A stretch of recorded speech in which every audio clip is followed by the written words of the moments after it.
Welcome to Kenton Teaches. Enjoy the video. In this video, I will show how to change a Nissan Versa tail light.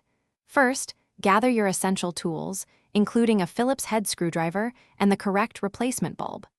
Safety is paramount, so make sure your vehicle is completely turned off before you begin.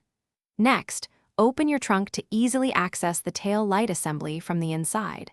This simple preparation ensures a smooth and safe replacement process. Now, let's remove the tail light assembly. Inside the trunk, you will find 2 or 3 retaining screws holding the assembly in place. Carefully remove them. Once the screws are out, gently pull the entire tail light assembly straight back, away from the vehicle body. Finally, disconnect the electrical connector by pressing its small release tab and pulling it apart.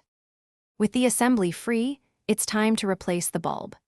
Twist the specific bulb socket that contains the faulty bulb counterclockwise to remove it from the tail light housing. Gently pull the old, non-working bulb straight out from its socket. Now, take your new replacement bulb and firmly insert it into the socket, ensuring it is seated correctly for proper contact. To finish up, reconnect the electrical connector to the tail light assembly, ensuring it clicks securely into place. Carefully align the tail light assembly with its opening and push it firmly back into position on the vehicle.